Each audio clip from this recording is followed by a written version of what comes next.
Hi guys, what a swell crowd. Hi. Oh hi, television. Whoopee. Oh here. Oh okay.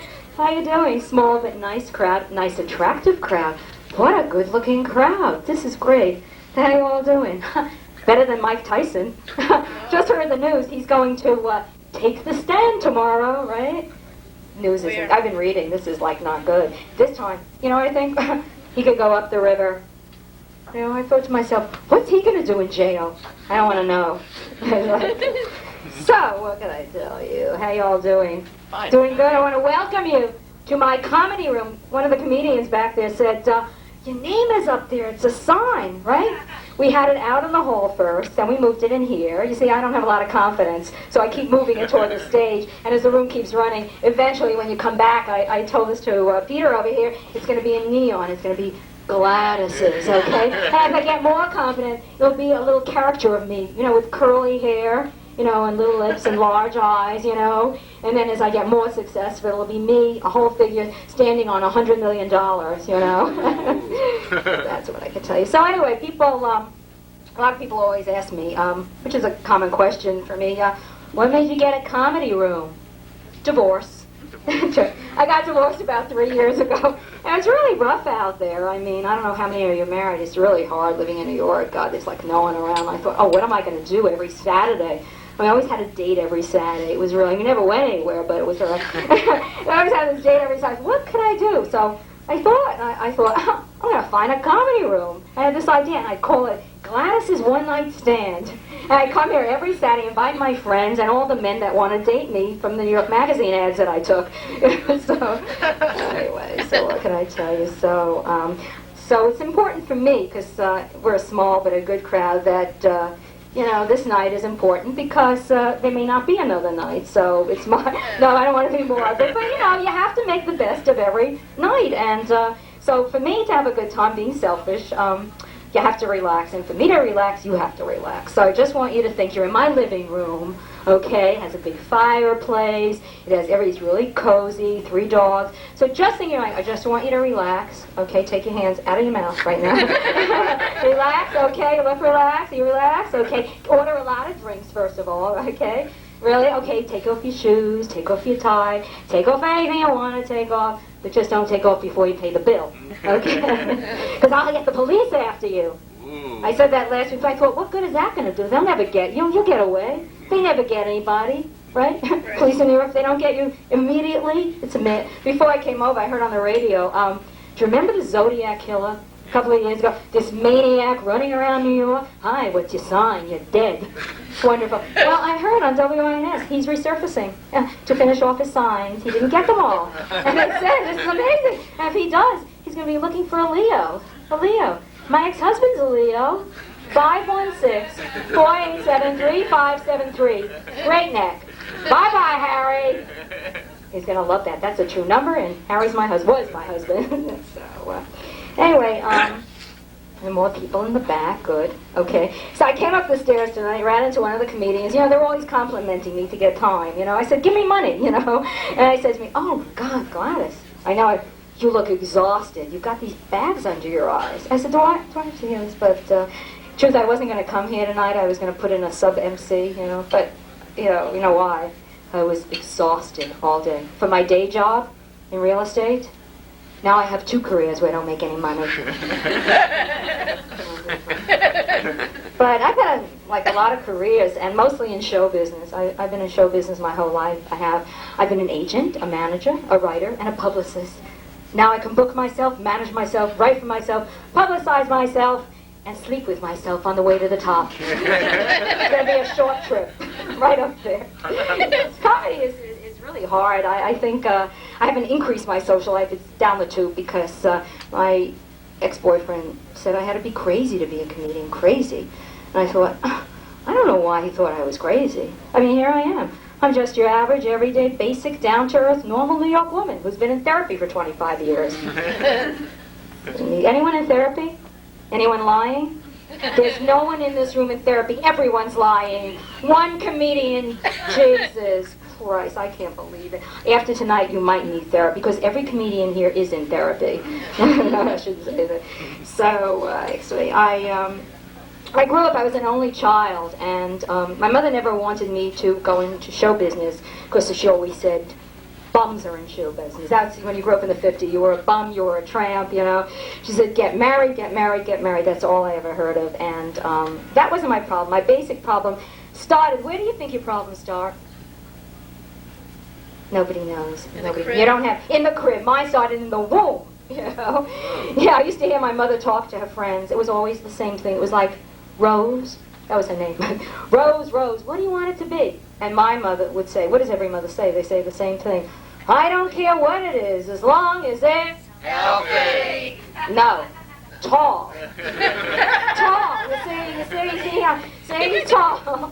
My mother only wanted a tall child. Oh, make her have height, anything with height, that's all. And the crazy thing is my mother was like this big. It's like amazing. And she's so, and then when I started to date, what did she want me to date? A tall man. Date a tall man, a tall man. The taller they were, the more she liked me.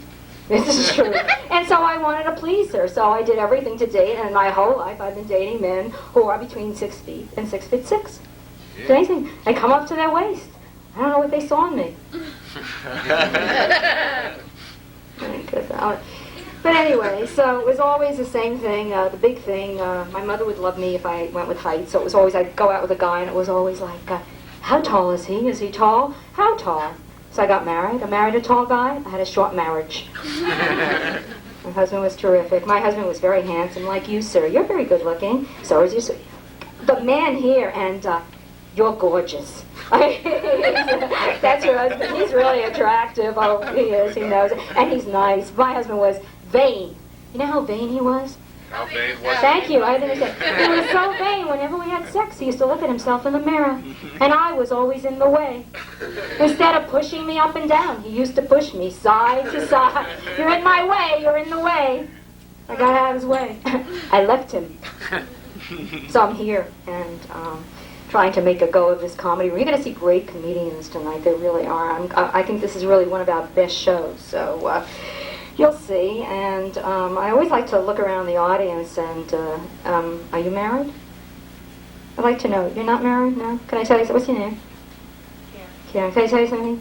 Get married. I talk a lot about marriage. You know why you should get married? Because it gives you the security to look around for the right guy. There is no right guy. Whoever you are with, you make him the right guy. So, I know you're married, right? You do? Mm-hmm. You're married. How long? About a year and a half. Oh, that's good. A short marriage must be great, right? Yeah. Sex good? Sure. Sex good. There's one thing, I tell you, what are you going to say? Uh-oh, uh-oh, uh-oh, uh-oh, uh-oh, uh-oh. That was out of my act. Sex, I just want to share this with you before I begin. This is like my favorite thing, my marriage thing. Is like when you're married, it's really amazing. There are 3 types of sex you have. You're married, sir, right? He had to put his eyes up, he's not sure. But you're not married to this woman, right? He had to look at her because he's not sure either. But I won't ask you who she is. But anyway, married people know this. There's only 3 types of sex you have when you're married. Are you married there? That young couple, he looked at her. And she looked, no. You want to marry him? But she doesn't know. Doesn't heard my line before? Okay, just but let me tell you, when you first get married, there are 3 types of sex you have. There's house sex. When you first get married, you just have sex all over the house, in every room, right? You know that, right? And then there's bedroom sex. After you've been married for a while, boring. You just have sex in the bedroom. And then there's hall sex. Hall sex. After you've been married for many, many years, you just pass each other in the hall and say, "Fuck you." Now, I have this boyfriend who comes here, so he stands in the back of the room, this boyfriend, he says, "You never say the fuck you right." I said, because it's hard for me to say it, because I don't say those words. He said, well, if you're going to say it right. All you have to do is think of something that would make you angry. I said, oh. I said, marry me. He said, no. I said, fuck you. Now did I say it right? That's it. So anyway, so what else can I say? Gee, I'm looking at the audience. Hi there. There are 3 women. Are you alone? With each other. Okay, now we all know each other, so I want everybody to turn around. Just turn around and see who's in the room. Go ahead. Stare each other in the face. It's like comedy-est. You ever take it? It's like comedy-est, hard. And just one more thing. This is a sharing bathroom. It's co-ed. So if you go there and you meet somebody, okay, please come back because we need you in the audience tonight. Okay, I want to start the show. Give a warm welcome to a funny guy who has a cable TV show. He's been on for 15 years. You may have seen him. It's in New York, mostly on Paragon and Manhattan Cable. Give him a warm welcome. I'm taping his show next week. Arthur of New York. I want to introduce myself. I call myself Arthur New York because I'm a hairdresser. That's a big deal, you know. One of my clients came in one day and said to me, "Why do you call yourself Arthur New York? It sounds like a supermarket." Supermarket. All right, I'll change my name. Arthur of Bangladesh. There are no supermarkets there. There's not even food. You know, being in this business, you get complaints all day long. It's complaints, complaints, complaints. And it's not about hair. I wish it were. It's about personal life. Sex mostly. This client of mine comes in one day and she says to me, "You know, I'm very unhappy with my marriage. I'm married." Come on, let's go! Whoa, whoa, whoa, whoa. Come on, people! Whoa, whoa, whoa! Act like dogs. Let's go. What's your name?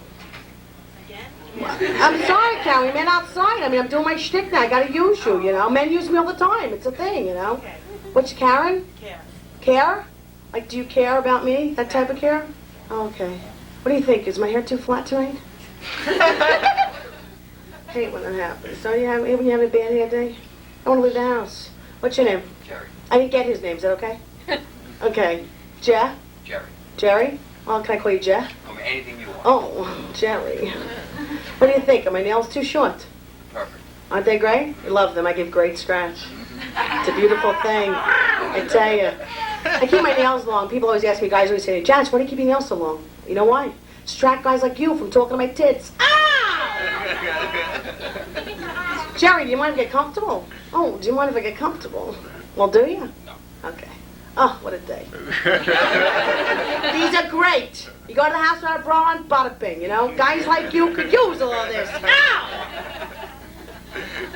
You thought it was all me, didn't you? All of me, babe. Look, no neck. Oh, God. So, I know what you're all thinking. You're looking at me going, poor girl. She's anorexic and flat-chested. Anorexic and flat... Okay, I'll save that for you later, babe. Every chubby chaser's dream, though. They love me. Oh, God, anybody dying around here? Yeah. Nobody ever answers me. I can't believe it. It's like therapy. They all have their hands up in the air. You dying? Yes. This is what a dieter looks like, okay? Professional dieter. I tried that Richard Simmons diet. Did you see this? About 3 o'clock in the morning, Friday night, I'm by myself, dateless. You know what I'm talking about? And there's like these humongous, fat, larger-than-life people singing to like Sweating to the Oldies. Did you see this? It's like, breaking up is hard to do. I'm like, you fat fuck. You never had a date in your life. Stop singing the song. Right? But I wanted the video, you know? $39.95 for like 6 short installments, you know what I'm saying? Because that's the kind of girl I am, you know? It's like you eat something, you put the card in the slot. You eat something, you put the card in the slot. By lunch, I need a new deck of cards. The whole side is filled, and I'm still hungry.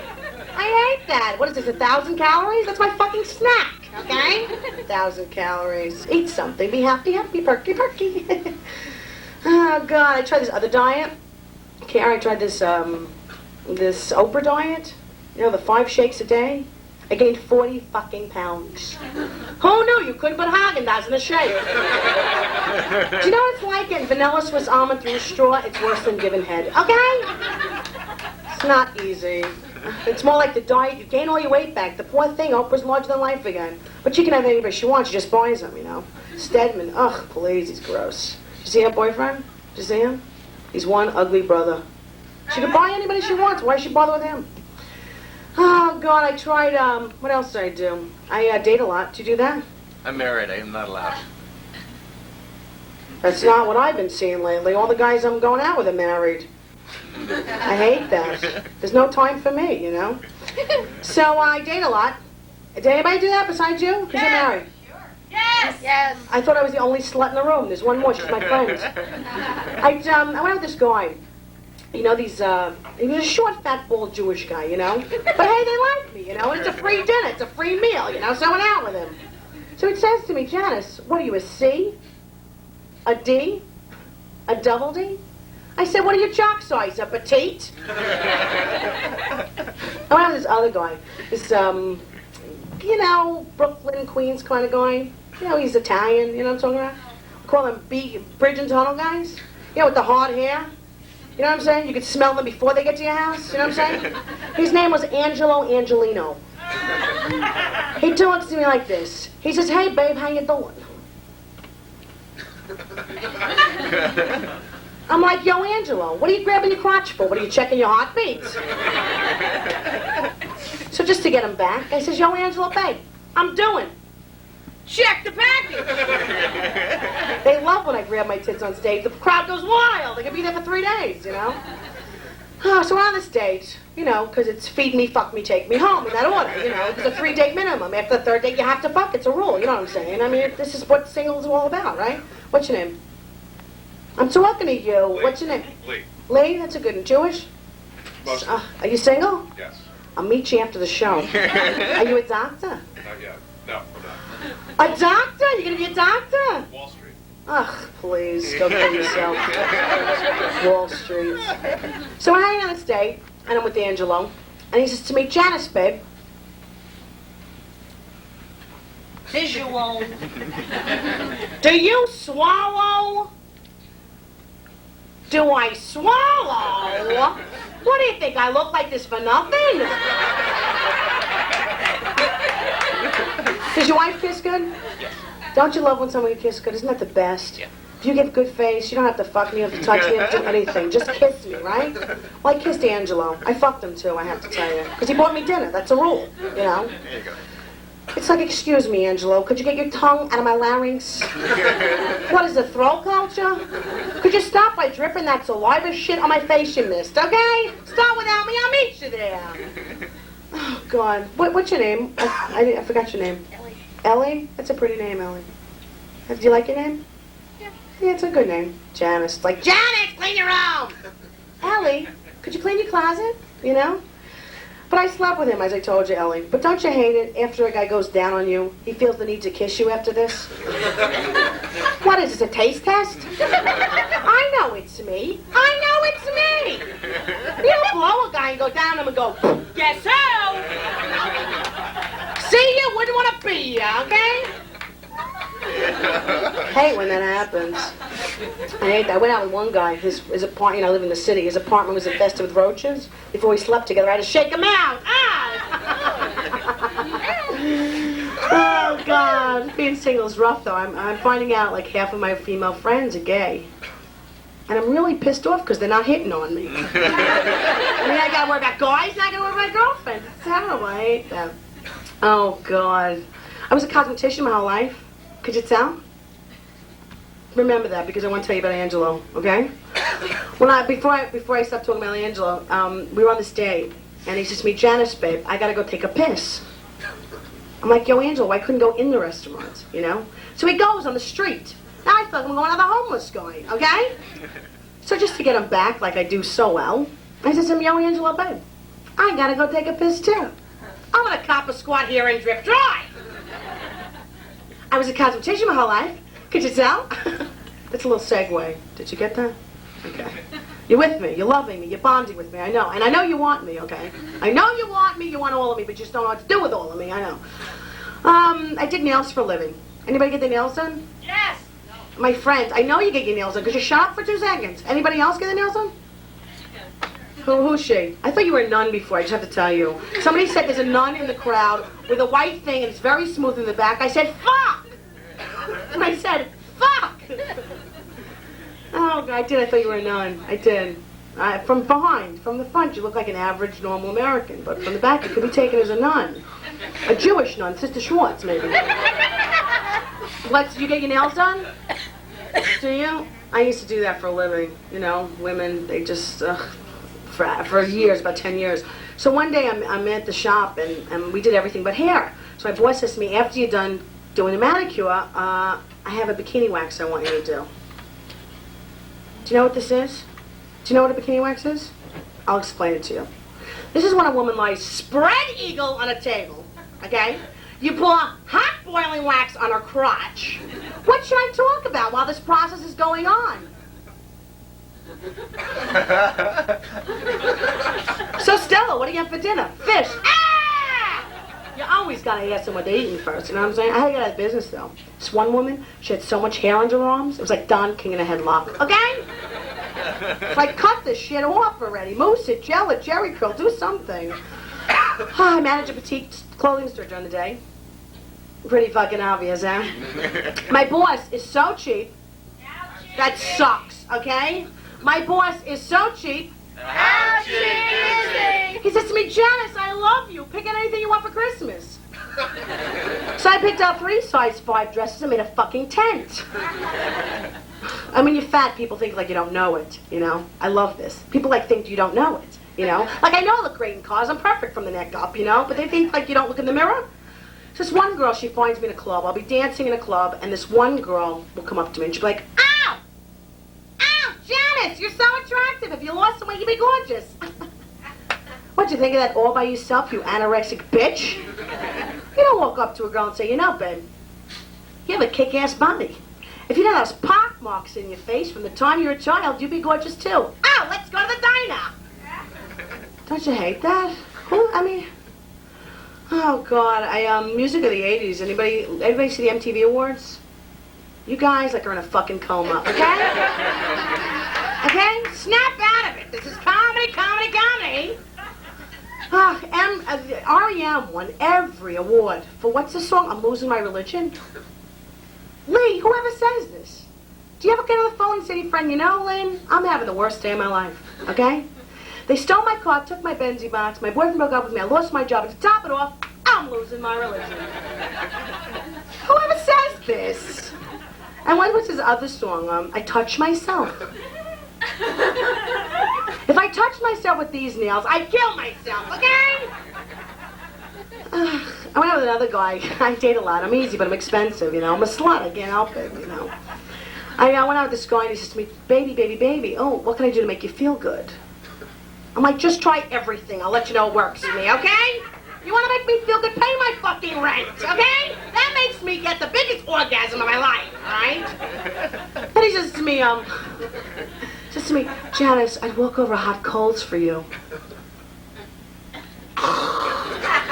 Would you put your balls on hot coals for me? That's what I want to know, okay? You want points? Balls, okay? God. I went to go see Luther Vandross. Anybody see him? I know this is a very white crowd. Did anybody see him? I hate white crowds, okay? Because black men love me. I don't know, but they love me.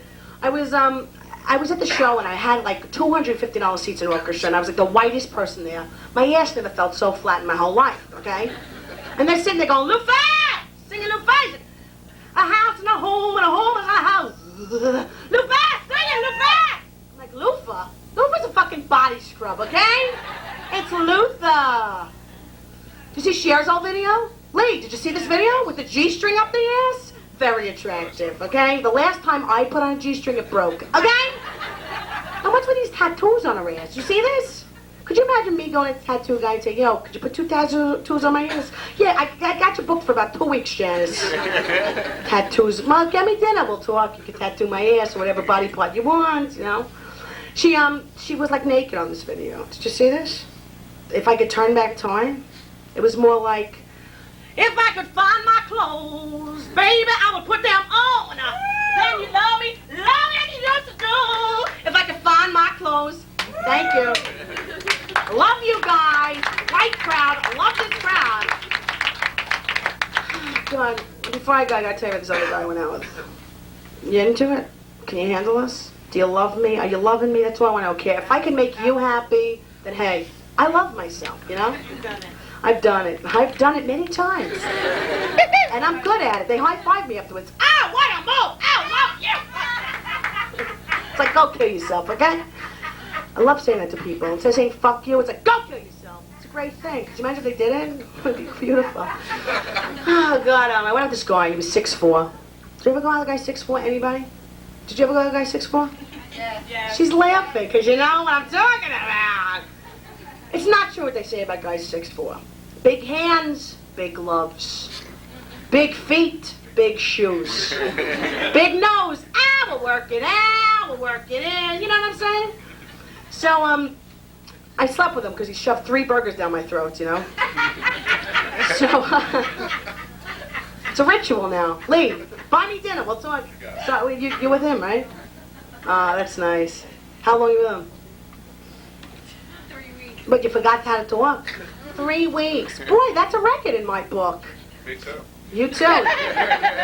Don't tell me you're a loser. You're Jewish. You're going to be like a Wall Street accountant or something, right? Still, you guys all suck, okay? I just have to tell you that. You all suck. And if you want to learn how to swallow, meet me after the show, okay, Ben? So, back to Frank. He's about 6'4", and before we slept together, he said to me, Janice, I have to tell you something. He said, before we sleep together, I have to tell you, I have white man's disease. White man's disease. I said, Frank, what's white man's disease? He said, a small dick. I said, let me see your tongue. You're healed! Praise the Lord! Hallelujah! You guys have been very stimulating. I'm off like a prom dress. Stimulating. Is she not stimulating? God almighty. You should hear that girl sing. Amazing. Whew. So we're moving right along. Yeah, I told you, before I came, I was reading the Post. You know, it's sort of the sister to the Inquirer and the Star. It's like they have these interesting articles, and it was like amazed. I read this incredible article because I'm always thinking about men and women. And I always think, you know, I'm always trying to like get married and interested in marriage. And this woman, speaking of trials, you know, this is trial week, right? But also in Florida, there's been this major trial in Miami-Dade County. This 95-year-old woman has been on trial for 16 weeks. You know why? Because she killed her husband, who was 104. This is like amazing, you know? I mean, this is like a big... So last week she came before the judge, and this was in the paper, and done a little differently. So the judge said, could you tell the jury why you killed your husband? And she said, I found him in bed with a younger woman. The judge says, all right. Okay. Now, Mrs. Cohn, just tell the jury how you killed your husband. She said, I threw him out of the window, the bum. He said, that's a very violent death, Mrs. Cohn. Why did you throw him out of the window? She looks at the judge, she looks at the jury, and she says, well, she said, I figured at 104, if he could shtup, he could fly. Okay. So, are we ready for more comedy? Yeah. Okay, let's patch the hands. Are you Jewish? You know what that means? Patch the hands. Clap the hands, and let's bring to the stage a very funny lady who I like a lot because she's a lot like me in a certain way, and you'll see a very funny comedian, Miss Nina Mende.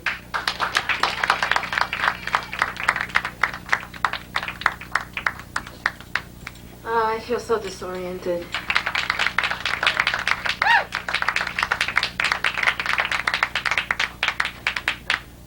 Oh, you're smiling now. That's nice. Thank you. Thank you. How are you? Is everyone good? Yeah.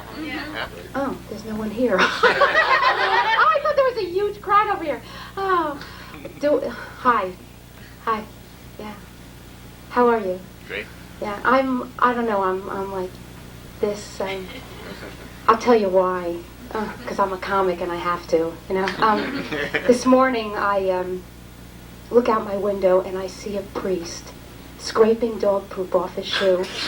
So I was thinking, don't these people get perks? You know, fringe benefits, you know, perks for priests, you know. Could God, you know, like levitate him over the pile? Or send an angel with a baggie, something like that?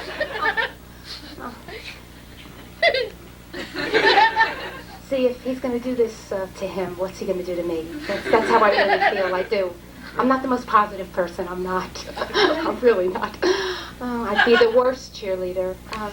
Go, team, go. I don't know where you're going, we're all gonna die, but go make your touchdown! As if it matters, you know?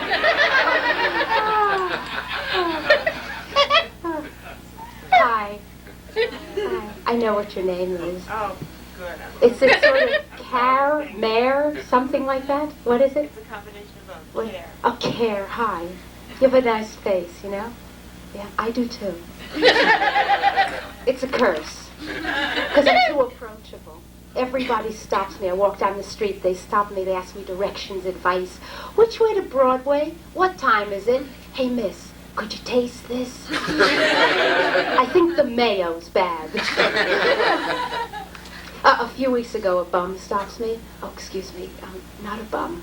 A financially challenged person. He says, hey, lady, hold the cup. I'm on my break. I doubled his business. Now I'm working for him. He's coaching me. See what you think. Bob a little. Add a weave to the bob. Now hunch over and hide a few fingers. A dime, a quarter. See, it's because I'm too nice. It's because I'm too nice. I'm even nicer if I don't like you. Because I feel guilty that I don't like you. So my life is full of people I don't like.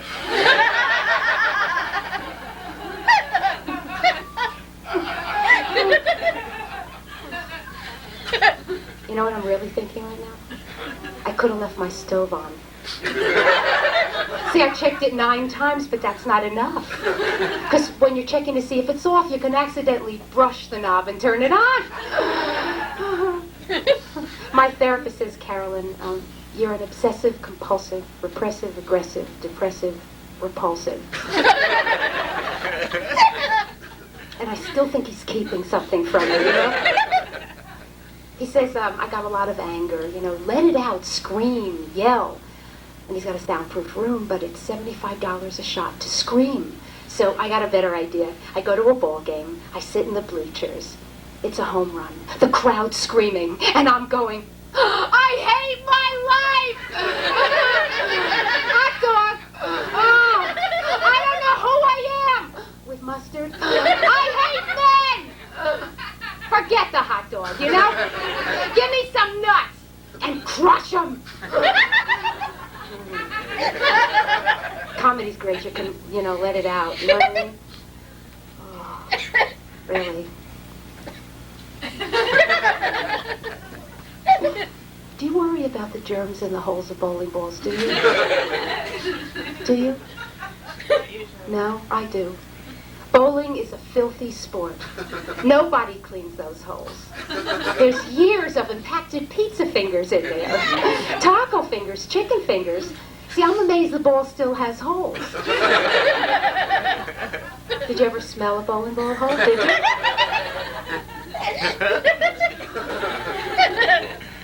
Sarah, were you close to your grandparents? See, I was very close to mine.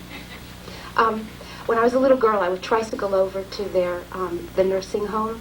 I'd listen to them talk about their ailments. I found them captivating. And I'd like to share with you. I'd like to recite a poem I wrote about them, okay? Thank you. Pinochle by Carolyn May. Oi, my leg. Oi, my leg. Oi. Oi, my leg. Now my arm. Where's Mo? We can't start the Pinochle without Mo. Would you like to hear another? Thank you. Schlemiel by Carolyn May. Oi, I'm hungry. Did we have lunch? Oi, I think we had lunch. How did I eat? I don't have my teeth. Where's Mo? That Schlemiel ate his lunch with my teeth. I have 63 more poems. Are you a guilty person? I'm picking on you. Yeah, you're in the front. I've got no choice. You a guilty person? No. Not at all. No. Could you go to the back and... No, no. Oh, thank you. Thanks. See? Well, anyway, today I was on a bus. I was. And, see, if I'm sitting and other people are standing, I feel so guilty. I've got to give everybody my seat. You know, an elderly person comes on, so I said, here, take the seat. Then a pregnant lady gets on, so I said, take the seat. Now I'm moving all around the bus to accommodate everyone. The next stop, a guy with a cane gets on. Then a nun with a neck brace gets on. Then a one-eyed amputee gets on. Everybody in the bus turns and looks at me. So I'm thinking, 3 people, 1 seat. Maybe it's like poker. Handicap poker. Does a cane beat a crutch? Do 2 crutches make a walker? Are nuns wild? I couldn't take it. A blind lady gets on. If she can't find my seat, screw it, it's mine. I show the anger this way. It comes out just a little. Just a little. I bought a rectal thermometer today. I take my temperature a lot. It's more accurate. I take it out of the package. It's already at 104 degrees. So I'm thinking, how did it get to 104? Did somebody test it at the factory? See, I imagine this guy bent over. What's his job description? What do you think? Rectal engineer? Professional asshole? A lawyer? What do you think? I didn't mean anything. See, I'm more afraid of you than you are of me. It's true. I'm afraid of everything. I'm a claustropedic. I'm terrified of being trapped in a Murphy bed. And elevators, you know what elevators are? An elevator to me is a coffin on a string, dangling over an abyss. A casket yo-yo. Do you remember the plane crash in the Andes where the survivors ate the dead passengers? You're going, ugh. Yeah, I know. And I'm not proud of this, but when I take an elevator, I bring a knife and fork. And I pray for fat passengers, I do. I don't know whether to tell you something. This is, well, my therapist says, let everything out, go to the extreme, so I'm working on a cookbook. The Elevator Gourmet. 101 quick disaster recipes. There's leg of Larry. Shishka Bill, when there's no Bob available. And stew.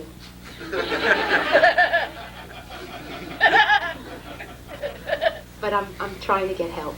I joined an elevator support group, Al-Anon.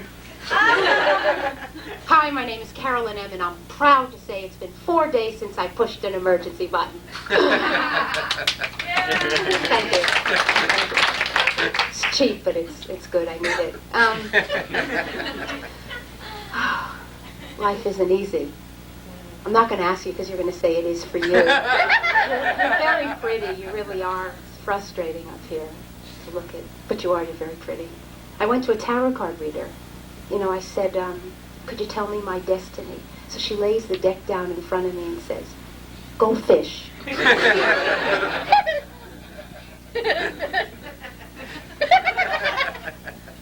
Do you hear a chainsaw? No? It's just me. See, I'm living proof you can be breastfed and still be insecure. My mother had me late in life, and at her age it wasn't exactly milk. It was more like yogurt. I kept shaking her to get the fruit to the top. Does anyone have pets here? Animals? Yes. What do you have? I have 2 cats. You do? Yeah. What do you have? Anything? Just They're pets. I have a hamster, Sydney. I rescued him from a lab. They were doing mind expansion experiments on him. I knew he was a little weird because I'd come home and he's watching Masterpiece Theater and I want to watch Studs, Oh. But he's a little depressed. Yeah, no wonder, I was cleaning out his cage and I found a book. He's keeping a diary. So I'd like to share with you a few excerpts from his diary. Okay? Thank you.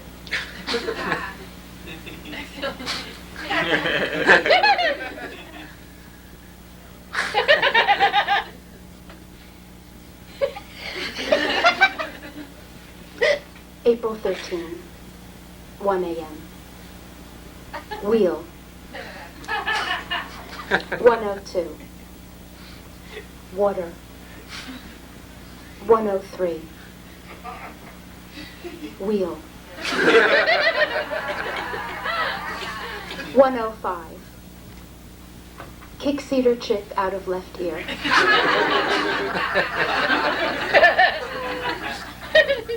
106.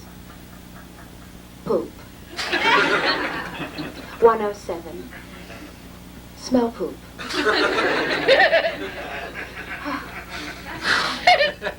108.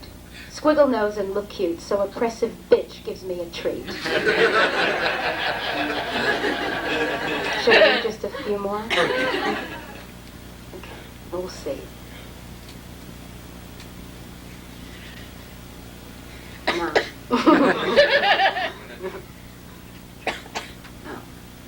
This one's in bold print. Damn the oppressor, free the hamster. One more. Even I can't take this too much more.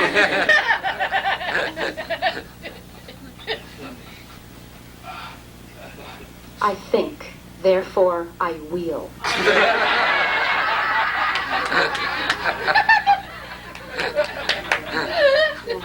Thank you, that was for Sydney.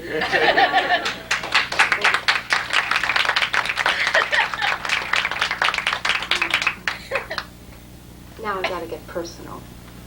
How's your sex life? Yeah, me too. See, thank goodness for my electrical device. Because I'll come home, pour a drink, and give myself hickeys with the dustbuster. But it's getting weird because I'm starting to call it dusty. I'm daydreaming about it, you know. Oh. Anyway, I went to one of these sex shops. Whips and chains aren't for me, so I buy a little pottery penis. Water it, watch it grow. It's called a chia pecker. So I bring it home, I water it, it gets bigger and bigger and friendlier. It even makes green pubic fuzz. I couldn't resist it, so I use it. A few days later, I'm vacuuming. I see sprouts popping out of my underpants. I rush to the hospital. The nurse says, chia pecker, right? She says, we can't help you, dear. You need the lawn doctor. In the meantime, go to Perkam and get yourself a weed whacker. And that's it. Thank you. Good night.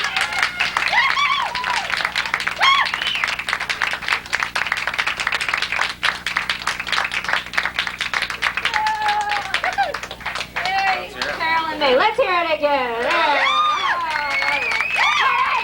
All right, that's enough. That's okay. Right. So we're getting ready to get into the second part of the show. Just so he used to be very famous director, not Carlo Ponte. You know Carlo Ponte? No, you're too young. Okay, give him a warm hand. He's been here before. A very funny guy with great material, said in a very unusual way. Peter Ferrara. Hey. Right. Have a hand for Gladys. Come on, she's keeping it all going here. Thank you. Ah, you've been picked on so much, I'm not even going to look at you while I work. I feel like, hey, we'll work on some of these people back here. This room is filling up. Bless you all for coming here. This is great. This is great. I love working in New York because the city makes absolutely no sense, so it's the perfect place for a guy like me to work. It's the only city in the world that if you spit on the subway here, it's a $100 fine. But if you throw up, no charge. You know, I relate to this. This is my kind of place. Well, it really is. Now, I'll get to this in a second here. I love the New York Times. This is virtually my Bible here, but George Bush is rapidly becoming my favorite president. I didn't vote for the guy. Don't get me wrong. I think he's a schmuck, but there's something fascinating about this guy. And what kills me about him is the same thing that used to kill me about watching Lenny Bruce. And people are now thinking, what the hell does George Bush have in common with Lenny Bruce? When they get behind a microphone, you don't know what they're going to say. Because Bush doesn't even know what he's going to say. Now, I don't generally read things from the New York Times here, but I wanted to share one thing, and I'll read it verbatim for you non-Latin scholars. I won't change any of the words. This is something that the Times ran a couple of weeks ago. It's a very short item, but it's about Bush and why he's so dangerous behind a microphone. And I won't change any of the words. This is exactly as printed. It says, in Idaho, during the 1988 campaign, Mr. Bush enthusiastically described his relationship with President Reagan. Quote, "For 7.5 years, I have worked alongside him, and I am proud to be his partner. We have had triumphs. We have made mistakes. We have had sex." After a stunned moment, he hastily corrected himself. "We have had setbacks. Setbacks." This is what makes this man fascinating to me. This goes on. In New Hampshire, the same year, rubbing shoulders with truck drivers in a diner. Just get that picture in your mind. Bush rubbing shoulders with a truck driver in a diner, right?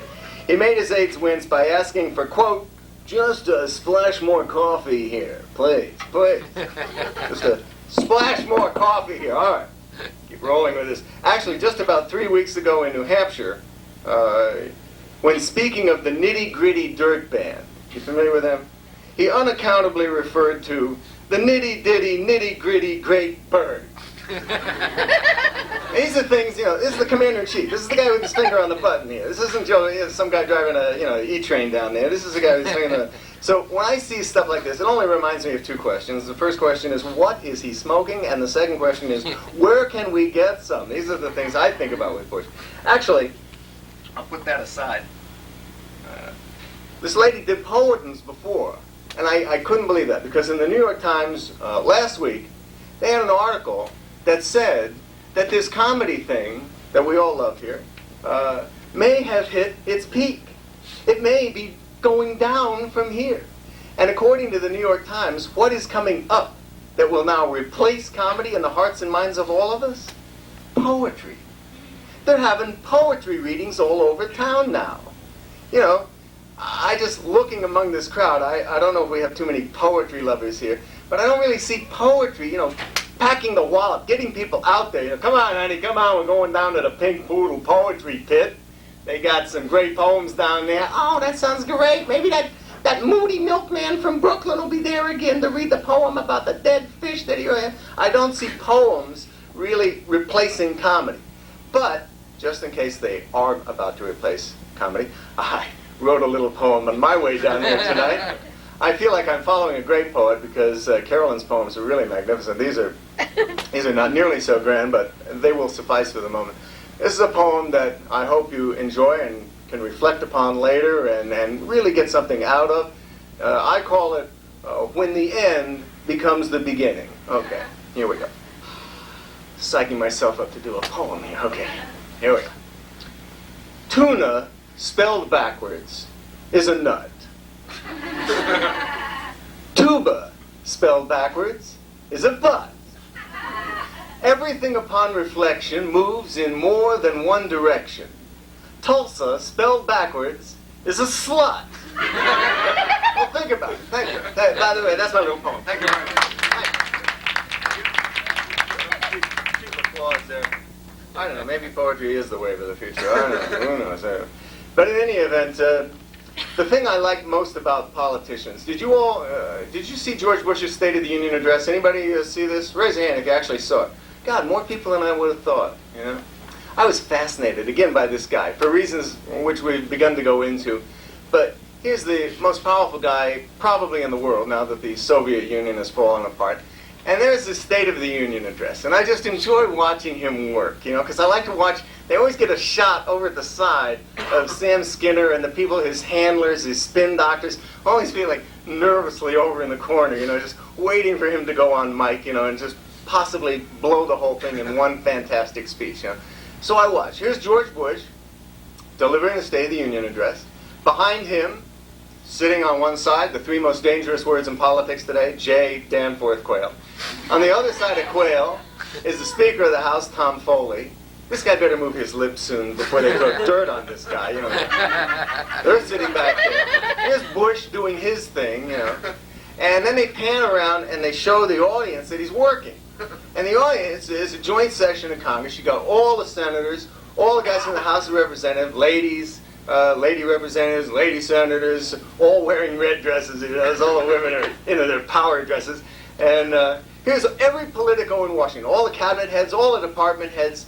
And I look at this and I think to myself, you know, if America is ever going to deal with this many assholes, we have to develop a Preparation H-bomb, ladies and gentlemen. That's what it's going to take. We're going to have to drop this thing on Washington and watch it shrink the federal government without surgery. This is what's going to be required, is a Preparation H-bomb to deal with this. Preparation H-bomb. Okay, that's the last time I'm going to use that piece of material. No sympathy applause here. No, you probably are right. I'm probably wrong. You know, we'll just keep rolling with this stuff. Actually, there's so many. My wife is kind enough to be here tonight as well. She's going through this experience. I've worked a lot on the other side of the camera. When we got married, Jonathan Winters was our best man, and we got married at Uncle John's house. And this is a guy that I've worked with a lot, and I really love and admire. And Winters would be the first to admit that if he had to start today, he'd never make it. He'd never make it because he doesn't tell any jokes.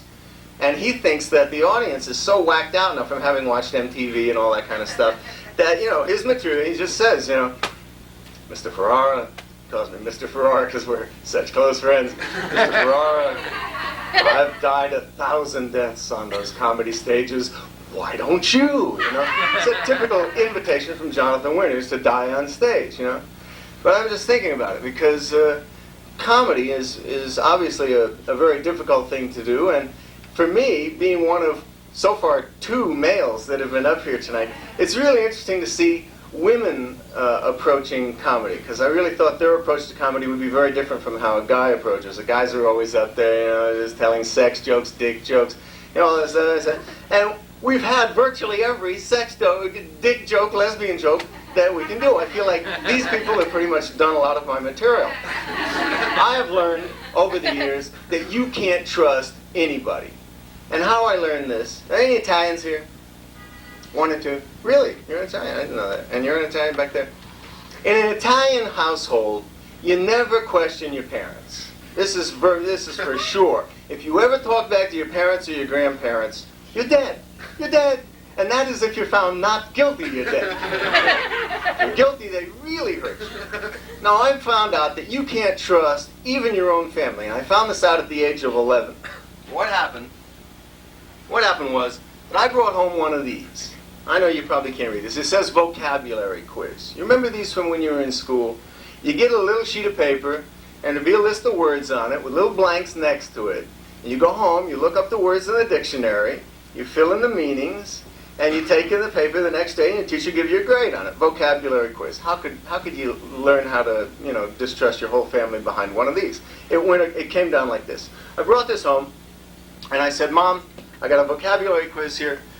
Where's the dictionary? I need to look these words up. And she said, we don't have a dictionary. Ask your grandmother. She knows everything. So I look over, and sitting in the corner is my aging grandmother, you know, 85 years old, venerable head of the Ferrara family, sitting over there, working, you know the jumble, the little puzzle in the newspaper, the jumble there? She's been working on the same jumble 12 years, sitting over there in this corner, and I'm going to ask her now for definitions of these words, because my family doesn't have a dictionary. So I say, Grandma, you got to help me out. I need the definitions of these words. She says, hey, Petey, for you, I tell you the definition. You ask a word, I tell you the definition. I say, okay, Grandma. First word here. First word's pomegranate, Grandma. What's a pomegranate? She says, a pomegranate? That's a hand made out of stone, Petey, a pomegranate, you know? Oh, okay, you know, I'm 11 years old, I write this in there, okay, pomegranate. How about a bigamist, Grandma? What's a bigamist? A bigamist? That's a lot of fog, Petey. You can't even see your hand in front of your face, a bigamist. I'm building with this, stay with me on this. All right, let's go here. All right, Grandma, my next word is aroma, Grandma. What's an aroma? Aroma? That's just somebody get up, walk around all the time. Can't stay in one place. They're here, they're there, they're aroma. They're all over the bus. You mean like a wanderer, Grandma? That's it, Petey, a wanderer. You're plenty smart. If I'm so smart, why am I asking you to help me with these definitions? All right, Grandma. Enema is the next word. What's an enema? She says, an enema is somebody you fight, Petey. You got to fight you enema. You got to fight the whole family of you enema, being Italian. You got a vendetta, you fight you enema. It's like adversary. That's it, Grandma, adversary. That's what she says. You write that in. So I write in, enema is your adversary. All right, Grandma. My next word here is antelope. What's an antelope? Antelope? That's a little bug that runs off to get married, Petey. It's an antelope, antelope. Okay, Grandma, right there, dude. What's a cantaloupe? That's when they don't run off and get married. The mama bug, papa bug. You don't get them married. Okay, the cantaloupes. See, all right. I've only got one or two more words here, Grandma. What's Mesopotamia? Mesopotamia? Petey, that's a whole lot of Potamia. What can I tell you? It's a whole Mesopotamia. Okay, Grandma, a lot of Potamia. So I take this in, I give it to my teacher. The following day, she brings it back. I get an F+. Is that a vicious grade or what? F+. I said, what does this mean exactly? She said, well, Peter, I gave you an F because every answer was wrong. What can I tell you? But I gave you a plus because you made me laugh. And I made her laugh. Still an F+. She said, not only that, Peter, you got to take these tests a little bit more seriously in the future. Try to be a little more judicious in what you put down, okay? So she's telling this to an 11-year-old kid. So I go home, I show this to my grandmother, and I say, Grandma, every answer I got on this thing was wrong. You didn't help me at all, Not only was it wrong, and the teacher told me that I should be more judicious. I don't even know what that means. What's judicious? She said, judicious, those are plates kosher people eat off of. Judicious. Don't help me anymore, Grandma. So, a little token applause here, right? It's a couple of usherettes at the Roxy, In any event, I'm going to close with a reflection on American society, because I've been around long enough to think about this society, and frankly, it sucks. And the reason that it sucks, the reason that society sucks is the little guy never wins here. The last thing that was done in this country for the little guy, in my opinion, was the Emma Lazarus poem put at the bottom of the Statue of Liberty. Send us your poor, your huddled masses, the wretched refuse of your teeming shores. You really think they'd put that down there today if we built that statue today? Forget it. Send us your gold Visa card members. We're interested. The little guy never wins here. Donald Trump wins. Mr. Charm, Donald Trump. Leona Helmsley, another charming person. She wins. Lee Iacocca wins. Lee Iacocca. Here's a guy making $10 million while Chrysler has its worst year in 30 years. They laid off 25,000 workers. This guy's making $10 million because he says, I stand behind every product Chrysler makes. I say to myself, Lee, do me a favor, stand in front of the freaking product one time. Maybe just take a shot at you in a Newport. I'll press your tires with these radials. It sucks. So I thought to myself, the little guy never wins. Who was the number one little guy of 1991? Any suggestions? With all that money from Hook? No. The number one little guy from 1991 was Rodney G. King. Rodney G. King was the poor, unfortunate guy who got the daylights beat out of him by the LAPD, right? We all saw that videotape. A sickening and disgusting thing. I mean, this looks like Nazi Germany here, not the USA, certainly not California, 1991. And there's Rodney G. King. And I thought to myself, man, this guy, how could we contrive something to happen so that he would profit from this experience, so that he would benefit from this experience? Because the little guy never wins here. And it came to me. I thought to myself, and I'll leave you with this. This is the commercial that I would most like to see. And we'll just do this real quickly for you in closing. And you have been, by the way, a very good audience. For a small crowd, you've been very, very good, very attentive. So pay attention to this one. This is my favorite little guy. Hello, my name is Rodney G. King. You may not recognize me now that my face is healed up. But if you saw the videotape of the LAPD beating on me, I'm sure it must have made an impression on you. I know it made an impression on me. What the LAPD did not know was that at the time of my beating, I was wearing this Timex watch. That's why I knew that at exactly 11:03, when they dragged me out of my car, I was in some deep shit, you understand? At 11:04, I had so many bruises over my head and shoulders that my nose was where my Adam's apple normally resides. And by 11:05, my rib cage looked like a sack of wood chips. At 11:06, I became unconscious and woke up, making this TV commercial. But me and my Timex took a licking and kept on ticking. So don't forget, Timex, the watch even the LAPD couldn't bust. Thank you, ladies and gentlemen. I enjoyed playing for you. Good night, all. Thank you very much. there. Great. Oh, great stuff. Great. Well, so. I know you're we're tough, getting you're there. judgmental, you're tough on yourself, she's tough on you, you're friends. You're going to go home in the car to Westchester, pick apart your act. How did this go? How did that go? Watch the videotape. No, you're just going to go home and make love, right? Ah! Yeah, she put a finger, yeah. But you're Italian, of course. I mean, what else are you going to do? Eat pasta, make love, pasta, make love. What comes first? Pasta, I think. Yeah. Pasta. God, okay, we have 2 more acts. We split it up. We have... What is this for? Just for fun. Oh, okay. Comedians aren't too paranoid. The entire act on tape. It's for a party. It's kind of a Channel C. Anyway, it's the fully clothed channel. People come on and they put on additional clothing. It's incredible. They start off with a blazer and they put on overcoats. It's nice. It was a little late on the last act, but I performed. This is my second show tonight. I opened for the Haitian demonstration by the UN. So, I did a few minutes there. And then, New Yorkers are so jaded. I mean, here are the Haitian people. I mean, they lost their leader. Sounds like a planet. They lost their president a few months ago. And I'd say they have a pretty good reason to demonstrate. But in New York, the gridlock, I'll tell you, the traffic is backed up. The second half on the news side said, gridlock alert, the Haitians are demonstrating. I mean, we would never have a peace conference in New York. Oh, who wants peace? The First Avenue, you can't move. It's impossible. They have to demonstrate on a Friday night. They can't go in someone's apartment. It's so important. But the Haitians happen to be some of the most courageous people in the world, because these people, when they have elections, they vote under any circumstances. I mean, they vote as they're getting shot at. But they vote, right? In New York, people don't vote when it's partly cloudy. What's it doing out? That's a little damp. I'd rather not vote. I got my coat on. I got to walk a block. Do they deliver?